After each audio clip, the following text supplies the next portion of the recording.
been going through a series called The Way, the History of the Christian Church. So welcome to Bible Mind. And we are glad that you're here to further this study with us. And so I almost skipped this lesson today because I don't want to drag things out just because I'm interested in, certain people or certain places. And so I was going to skip this because next week, which would have sandwiched into this week, we're going to talk about the rise of Islam. And so I know everybody's probably interested in that since that's so relevant today and how all that impacted the church at the beginning. And so I was like, well, maybe I'll just skip this and go on to it. But, I like these guys that we're going to talk about today. So if I like it, you get to hear about it. Amen? Amen. That's right. Thank you for that one amen. Nothing like that vote of confidence. So we've been talking about the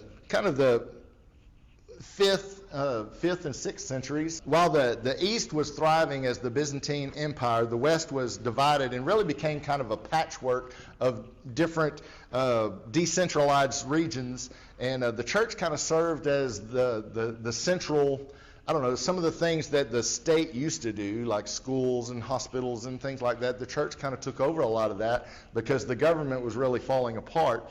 And Rome was first sacked by the Visigoths in 410, as we've already talked about. And after being overrun many more times, it finally took its last breath in 476 AD. And as these different tribes came down, there were different tribal groups. There were about 10 different tribal groups that came down. We're not going to mention all of them, but just the main ones we'll talk about briefly. Some of the main ones were the Huns. We talked about them. And so they came down and they kind of settled in this area right here. And they really tried to take over more of that. But we talked about Pope Leo I went out and confronted the Huns. And so they decided, okay, we're not going to move into Italy. I mean, they easily could have. They had the military might, but providence of God, we'll say that. And so they settled in this area. And several areas really, but mainly in this area that we now, anybody want to know what country we call right in this area right here? Hungary. See, I never put that connection together before I was studying this out, but Hungary. Okay, so it's not like you're wanting a sandwich. Okay, it's preaching this morning. No, not the preacher preached on gluttony this morning, so we're not talking about that kind of Hungary. But so the name of the country, Hungary, it has Hun in it, and so that's because it was settled by the Huns in that area. The Angles and the Saxons have invaded and settled in Britain, and so you kind of see some of that movement here. And then there's the Burgundians. They settled in an area that we now call Burgundy. Okay, we don't. I mean, we know Burgundy more as a color than my car is kind of burgundy. Burgundy is a province in France. Yeah, it's kind of in this area right here. And then we had the Lombards, not that thing that airs up in your back and gives you some support. Not that one. But the Lombards largely invaded Italy. When they entered Italy, they were a lot of trouble for a while because they were kind of an unruly people, but they eventually settled in, and a lot of them became, some of them were pagan, but some of them had become Arian Christians, and they did not enjoy good relation with the early Christian church, but gradually they adopted Roman names and traditions and partially converted to Orthodoxy, and so that was kind of their fate. The Vandals that we talked about, they had come down around into this area here, and we talked about Augustine and some of the things that happened down here. Well, what happened to the Vandals is, who did we talk about last week? Emperor of the Byzantine. Remember Justinian and Theodoric. So Justinian, he sent his army around here, and actually they took back that whole area of North Africa for the Byzantine Empire, and that was kind of the end of the Vandals. They kind of ended there. The Visigoths, like most of the Gothic tribes, they gradually converted from German paganism to Christianity over the course of the 5th and 6th centuries, and they settled largely in the area. I mean, they kind of scattered over here, but largely in the area of Spain and Portugal, kind of in that area. And as previously discussed, they initially adopted the Arianist form of Christianity, and the Romans considered the Christian Visigoths to be heretics, because Arianism, as we talked about, is kind of incompatible. And if you're not really sure which one that is, Arianism is where Christ is not God. He's not part of the Trinity. Jesus was a created being by God. So many Catholic churches that were built by the Visigoths in Spain and Portugal survive to this day, including Santa Maria de, I don't know how to say that, in present-day Toledo, Spain. So there's actual structures that were built by the Visigoths that still remain to this day. The Ostrogoths, remember we had the Visigoths and the Ostrogoths. The Ostrogoths successfully dominated the rulers of the Italian peninsula, expanding their territories from the Black Sea. There they go. From the Black Sea, where was I? Into Italy and further west. After a series of military campaigns against the Byzantine Empire, Justinian, and other rivals, the Ostrogoths largely faded from history. So they had their skirmishes for maybe 100 years or so, and then they kind of got squashed after that.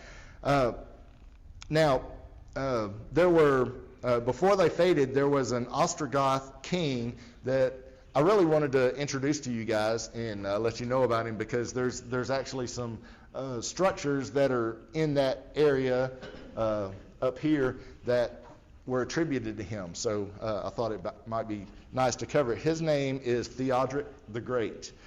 Anybody that has the Great after their name, you might want to know a little bit about him, right? He was baptized actually as Dietrich.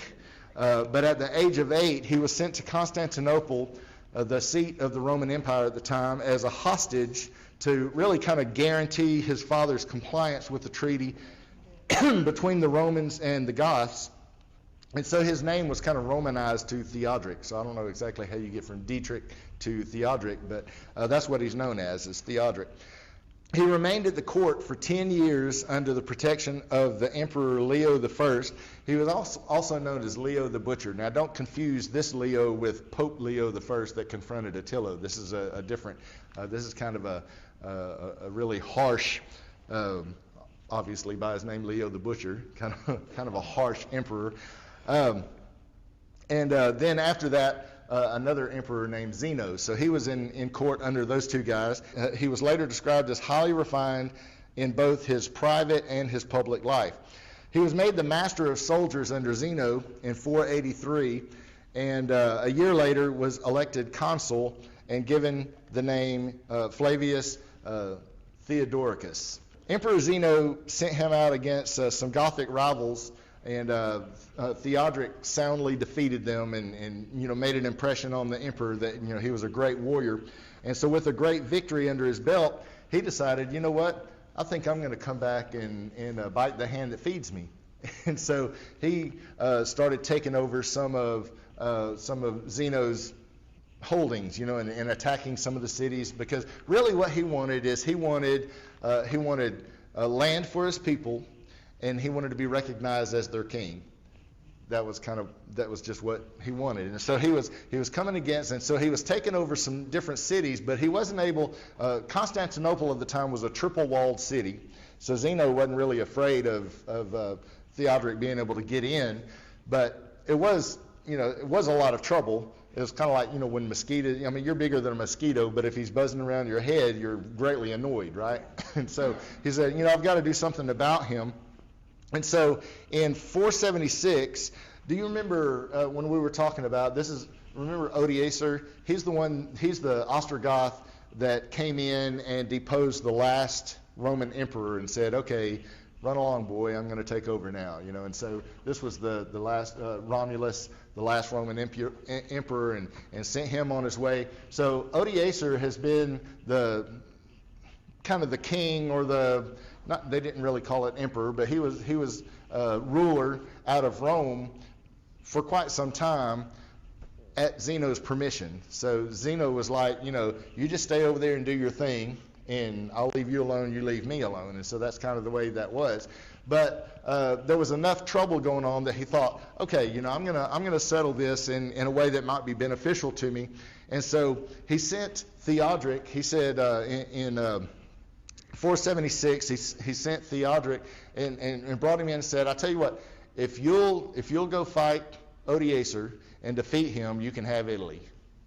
Well, that sounded like a pretty good deal. It's like, hey, I get my country, I get to be king. And so in a long series of battles, Theodoric finally conquered, I could bring out the details, but I'm just skipping over it. But it was like a long series of battles, and Odoacer would move over here, and then he'd be following, all this kind of stuff. So finally, they just said, okay, let's be friends, and let's just, have an agreement or whatever. And so they got in a room together, and Theodoric stabbed Odoacer to death, and so that was the end of that. So much for being friends. Even though he was kind of a tyrant and one of the barbarian kings or whatever, he had been a prudent ruler, and so there was much wealth in Italy to be had. And so this is what Theodoric had inherited. But the country was ravaged by war. With all these battles and skirmishes going on, the country had just been obliterated, and the forests were cleared to make weapons and all this kind of stuff. So Theodoric decided, the first thing that I need to do is let's just do some restoration, and let's build things back up. And so he replanted forests that had been destroyed. He had swamps drained and trees planted, and was able to employ expert well borers to drill wells and create irrigation dishes. And so he did a lot of these kind of things to cultivate the land. He ruled over a diverse people, right? So, all these barbarian tribes had come in, and they were living among the Roman people. But instead of saying, okay, we Ostrogoths, we're going to be the top dogs and everybody else is subservient to us, no, he said, okay, we're all going to be equal. He treated everybody the same. He didn't treat the Ostrogoths any better than he treated any other people. And so he really gained a lot of rapport with people, and people started to think he was all right kind of guy. His court included men of all nationalities, and like Odoacer before him, he worked diligently to keep peace among his subjects, but not favoring his own people above the others. So Theodoric built for himself a great palace and a magnificent church in Ravenna, Italy, called the Basilica of San Apollinaire. Now, the palace itself doesn't exist anymore, but in this basilica, they have a mosaic that's just fabulous. I've watched videos of this mosaic, and it's just spectacular. And so this is the basilica that he had built while he was there.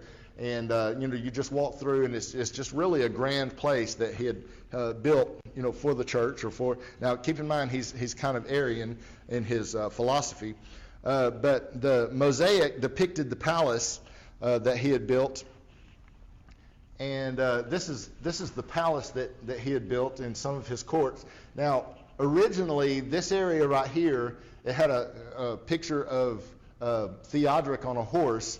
And then between these between all these columns were people that were either in his court or family members. Now you notice you don't see them anymore, right? After Theodoric's death, because he was Arian and considered a heretic, the church had the mosaic changed, and all those tiles were chipped out and replaced with just curtains. But there's still some evidence. So this is a better picture of it. But if you look real close, you see something kind of weird right here, right there, and right there. This is a close-up of one of them. But the people that were between the pillars sometimes overlapped the pillars. And so they replaced everything in the middle, but they didn't replace the hands that went over the pillars. So I just thought that was interesting that they had replaced the tiles, but you have these disembodied hands that are just kind of floating around on the column. So anyway, late in Theodoric's rule, he began to get a little more paranoid, and maybe senile might be the word for it. But he started persecuting the Trinitarian Christians a little more. And, everything had been peaceful up to that time, but he started getting a little more hardline on his own convictions and started persecuting the Trinitarian Christians.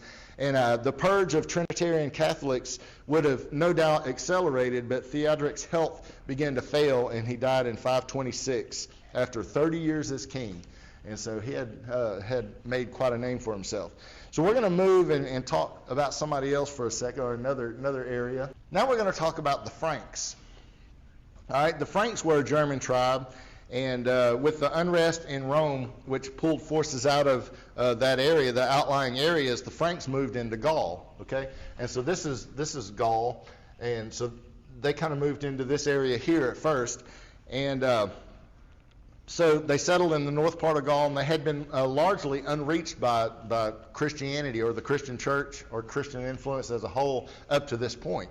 So, remember we had talked about some of the missionary efforts that had gone on through some of the Arian churches. Then some of these that came down, they were already, even though Arianism had been stamped out in the Roman Empire, they brought that back with them.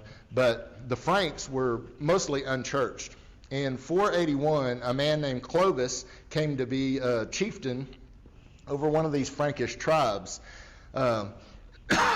Clovis is credited for being the first to unite all the Frankish tribes under one ruler. So up until then, they were kind of everybody was doing their own thing. And so he was able to unite them during his time and bring them together. Clovis had a wife named Clotilde. She just happened to be an Orthodox Christian. Now, they didn't marry for love. It was a political arrangement so that, to seal a treaty or whatever, and so she became his wife.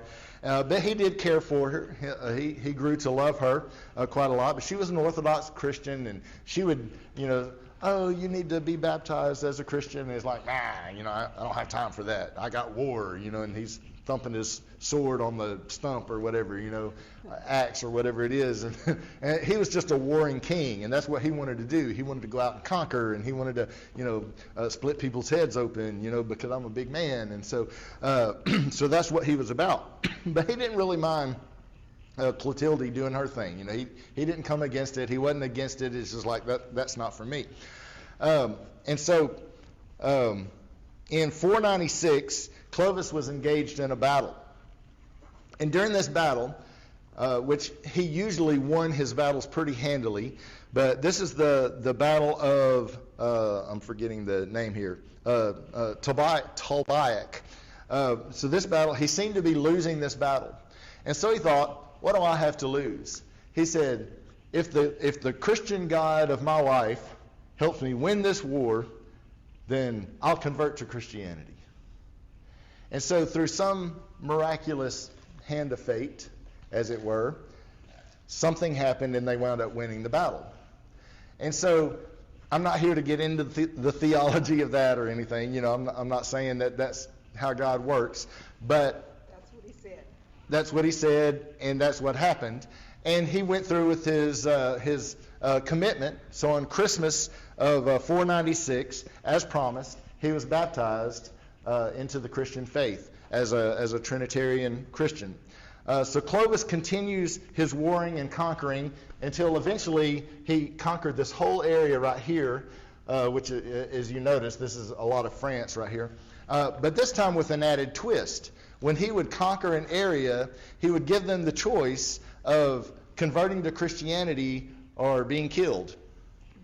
And so his missionary efforts were greatly successful. A lot of people converted to Christianity. So, and I'm not saying that's what missionaries today should do. And so maybe he was a little misguided. Maybe he needed some discipling. He was baptized and then he went back out, right?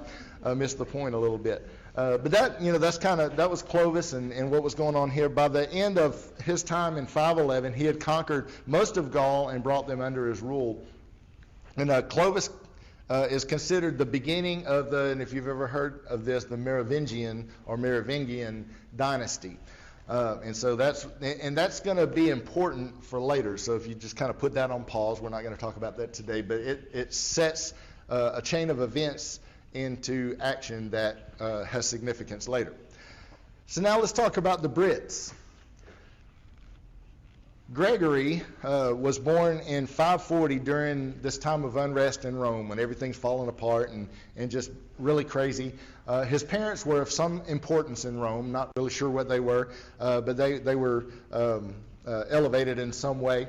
And when he was in his 20s, he was installed as the prefect of Rome. So that's kind of akin to Secretary of State. So, he had a lot of state-like duties in negotiating and being ambassador to other areas or whatever. So he had success in this role and really made a name for himself, and everybody just really was complimentary of him and loved his work. And at one point, he goes to Constantinople and tries to negotiate some assistance from the Patriarch of Constantinople, the church there, to help out the Romans that were suffering, because there was a lot of famine, there was a lot of wartime suffering that was going on. And so he went to the Byzantine Empire, the church that was there, because they were thriving, saying, hey, how about some assistance for the people that are suffering? The bishop or the Patriarch of Constantinople said, away with you. We're not going to help. And so he started feeling a little disillusioned with politics and that really being a way that could help.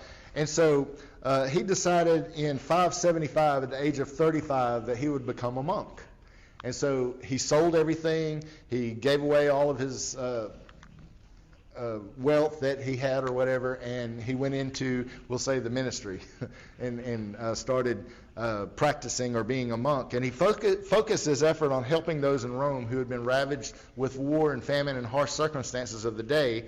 And he was a bit of an administrative genius. And so he put together a lot of programs and a lot of things that were very efficient and very, very effective, and really helped the poor in Rome to do better and to be fed and to be clothed and all of this stuff. So everybody loved Gregory because he was successful in helping them. And so he saw, one time he saw some people from the north that were brought down as slaves. Now the church itself was against slavery, but the barbarian tribes, they were okay with it, right? So they would still go out and conquer, and they would bring slaves back. And so there's these people from way up north that had been brought down. They were being auctioned off as slaves, and Gregory heard about it and was like, I got to go see these people and who they are. And so he went down there, and these people were of Nordic descent, and so they had blonde hair and blue eyes, and he had never seen anything like this. We are familiar with that, but if you've never seen that before, it just looks strange. And he just thought, these are some beautiful people. And so he said, what are these people called? And somebody said, well, these are angles. And he's like, angles? Do you mean angels? And so he thought, well, maybe they're angels.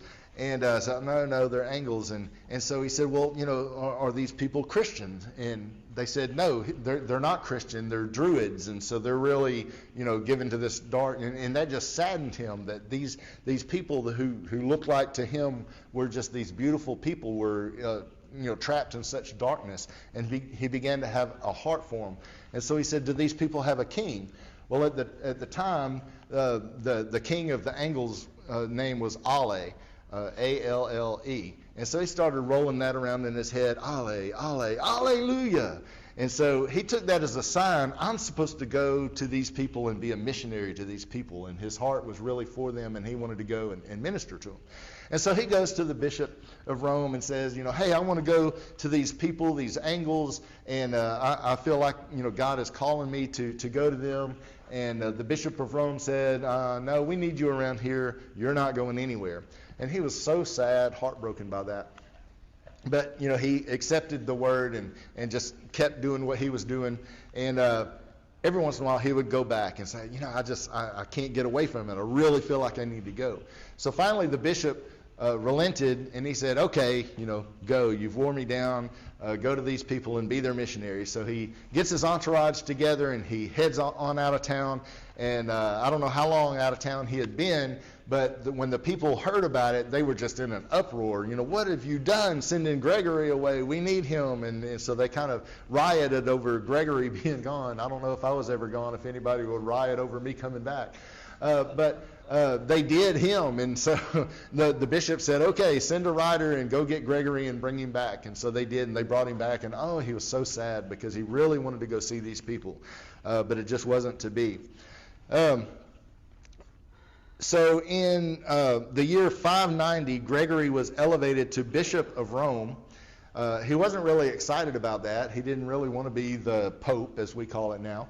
So when you hear about him in especially Catholic history or whatever, you'll hear him be referred to as Pope Gregory. So this is Pope Gregory.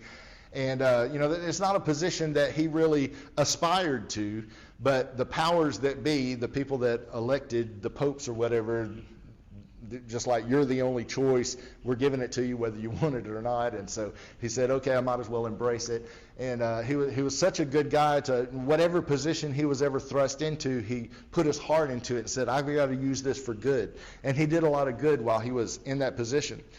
Told you about the Lombards that were in Italy, and they were very hostile. And I'm going to tell you real quick 3 different things that he did during his time as Pope. So the Lombards, they were causing a lot of trouble, and they were ruled by an evil man named Ariulf. The Lombards were a warring people, and they murdered and pillaged towns of Italy just whenever they wanted to. It's like, hey, let's go attack Smackover, and they'd go, and destroy Smackover, and like, down with Junction City, and next they go down there. And so this is kind of what they were doing. And so Gregory goes out, and he dresses as just a simple monk. He didn't put on any, like I'm anything important. And he goes out, and he has a conversation with Ariulf. And, it was very dangerous. Ariulf could have just, and you're dead. But he was very impressed with Gregory and just as a man, and the fearlessness and just he was just a man to be respected. And so he said, okay, I'll leave Rome alone. So that was the compromise. I might still attack Norphlet next week, but I'm going to leave Rome alone. And Gregory commissioned a monk named Augustine. Okay, now don't confuse this. Remember, and I almost said it myself, but previously we talked about a man that spelled his name like this, and it was Augustine. This is Augustine, okay? Different guy. He commissioned Augustine to go to the Angles and Saxons in Britain and reach this group. He never lost his heart for this group. And so he couldn't go himself, so he commissions Augustine, I want you to go to these people that I just have a heart for and I think they need to be reached. Augustine's like, I don't want to go. Please don't make me. And so he eventually relented and went to do the work that he was supposed to do, or that he had been commissioned to do. And so he gets about halfway there, and as he's going on this journey, everybody's telling him how terrible these people are, and how dangerous they are, and they'll just kill you, and they're druids, and it's dark, and all this stuff. And so he's like, maybe Pope Gregory doesn't really know what he's talking about. So he turns around and he goes all the way back to Rome, and is like, are you sure? And Gregory said, I'm sure, go. And so then it'd have been better off just going the first time, right? So Augustine gets to the heartland of Britain and begins to preach the gospel, and the strangest thing happened. The people just started turning their hearts to the Lord in just droves, and just repenting of their sins and throwing away their druid ways and coming on board. It was really, and it wasn't like, we talked about Patrick on Ireland and how significant that was. It may not have been to that level, but these people that were said to be so dark and so dangerous and so violent, for them to turn in the numbers that they did was really miraculous. So this happened around 600 And Augustine becomes the first Archbishop of Canterbury. So if you've ever heard of the Archbishop of Canterbury, Augustine is the first Archbishop of Canterbury. During his tenure, Gregory, the Bishop of Rome, he gets word that the Patriarch of Constantinople declares himself the head of the entire church worldwide. Now, so far, where has primacy been for the church? It's been considered to be the Bishop of Rome, right? So by default, and however that came about, the Bishop of Rome was kind of the, if you want to say, head of the church. But Gregory's response to this is, there is no such position. Well, you can't be the head of the church. There is no head of the church but who? Jesus. But Jesus Christ. And so this was his take. And so Gregory makes a statement that you still hear today, especially in some circles in the Catholic Church. But you'll hear the phrase, and this is what he considered bishops to be, the servants of God. And so the church is supposed to be the servants of God, and the priests, the clergy, the bishops, they are supposed to be the servants of the servants. Okay, and so that's the way Gregory felt of his role. He didn't think of himself as the head and think of himself as the ruler or think of himself as the boss, so to speak. But he felt of himself as one who was there to serve and to do whatever God needed him to do. So he had a true servant's heart. And if you notice through his story, every time he was elevated to a position, he used that position for what? Good. For the good of others that were around him. He didn't use it to get political favors. He didn't use it to exalt himself or, use it to dress differently or become wealthy or anything like that. He used whatever position he had, even when he had a secular position, he used those positions for good for other people. And he never really even aspired to power. What scripture does that sound like?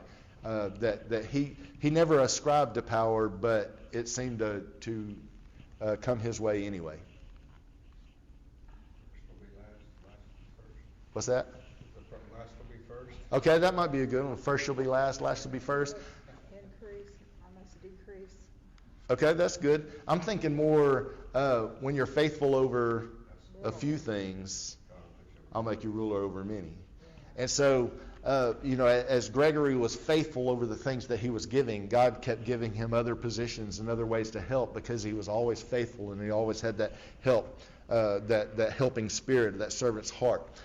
Every one of us has a position of authority or some kind of influence. We all have that. And it varies, right? You might be a pastor. You might be a teacher, or you might be a deacon or some other position in the church. You might have a position of leadership at work. Your position of influence may be a parent or a grandparent. Or you might be a respected member of a circle of friends. The circle that you're in, everybody might look to you as being maybe a little bit in authority. You might have more than one area of influence. Every one of us have people who watch our lives, who measure the cadence of what we say, who trust our example.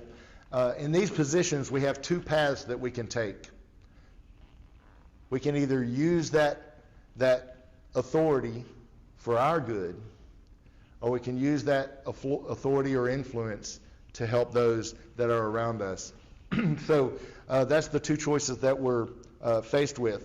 We see two examples in today's study, right? The bishop or the patriarch of Constantinople, who wanted to rise up and say, all right, I'm the head of the whole church. And then we see Gregory, who says, there is no such position. We're to be servants of the servants of God. As a parent, you can rule with an iron fist and make your kids do all the things that make you look good as a parent. How many of you have seen that before? Where maybe the parents didn't do everything they wanted to do as a kid, so they're making their kids live out their life for them or whatever, and the kid's like, I don't want to do that, but it'll be good for you. But you can use that authority as a leader to shape your children into what purpose God has for them over their lives, to serve them and to nurture them and to help them grow in the Lord. This doesn't mean that you give up your authority. It doesn't mean that you're not still their parent right? But it's a little different in wielding power or being a nurturing leader of your family. I borrowed this from Dylan, and I'm sorry that she's not here, but I'm so glad you're here to hear this, because I don't know if she shared this with you. But you had posted something about describe what you do in a bad way or whatever, you know. Okay, so this is her answer to that. I don't know if she sent it to you. Yeah, she posted on it, yeah. Oh, okay. But she says, I am a Stockholm syndrome. I'm in a syndrome relationship with 3 aggressors. They make me prepare meals for them, clean up after them, wipe them after they use the restroom, do their laundry, etc. They will verbally abuse me and then let me know how much they love me. I love them so much, I'll do it again tomorrow. And I thought that was interesting and relevant to bring into this, because when we're in positions of influence and when we're in positions of leadership, it can be hard, right? But if we love the people that we have sway over, if you will, and are given to love, then we can do more good than if we try to exercise our authority as boss over them. Does that make sense? So the role I play, for example, in this class, it's, I guess technically called teacher, right? But really, I'm here to serve you. I'm here to give you some information that hopefully will help you to grow in the Lord and grow closer to Him. I'm here to pray for you. I'm here to be your friend, and that's my role. And I never want to come across as I'm the teacher and you're the little people, And so because we're all learning together and we're all growing together. And so if you're a boss at work, use those positions to serve the people that work for you and that you have influence over, because they're watching you. And some people watch you willingly and some people watch you with disdain. I don't know what it is about being a boss. Some people just hate their boss, even if it's the best boss in the world, right? Maybe they're just, they feel like that's my role in life is to hate you because you signed my paycheck, so therefore you're evil. But whatever the case is, if you'll just use that position to and I know, in talking with some of you, I know that you have that feeling that you want to do more than just provide a workspace for them, but you want to be there and maybe help them, even if they're not believers, help them find a path to Christ through you. And I know sometimes that's tricky in the workplace, right? Especially a state job. You can't say, okay, everybody come here, we're going to have a Bible study this morning on state dollars. You can't do that. But find ways to be a godly influence to the people that are around you. Luke 22, starting with verse 24, it says, they began to argue among themselves about who would be the greatest among them, they being the disciples. And you're probably familiar with this passage, but I always thought, and this is like at the end, right? They've been following Jesus for 3.5 years now, and they're getting into a squabble about who's the greatest, And so they weren't the maturest people before the Holy Spirit came in. But Jesus told them, in this world the kings and great men lord it over their people, yet they are called friends of the people. But among you it'll be different. Those who are the greatest among you should take the lowest rank, and the leader should be like a servant. Who is more important, the one who sits at the table or the one who serves? The one who sits at the table, of course, but not here, for I am among you as one who serves. So Jesus had begun this evening that he made this statement by doing what? Washing their feet. By washing their feet. And taught them a lesson how, Peter said, you're not going to do that. Jesus said, if I don't wash your feet, then you'll have no part of me. Because Jesus was trying to teach them to be a leader, a servant leader, and to reach out in that way. So this world teaches us really to scratch and claw your way to the top and, step on all the little people and, do. But Jesus said, no, not you. I have something different for you. And so may we resist the urge to follow the world's example of authority and be a servant to those around us, using whatever position we have to benefit those who have been entrusted to us.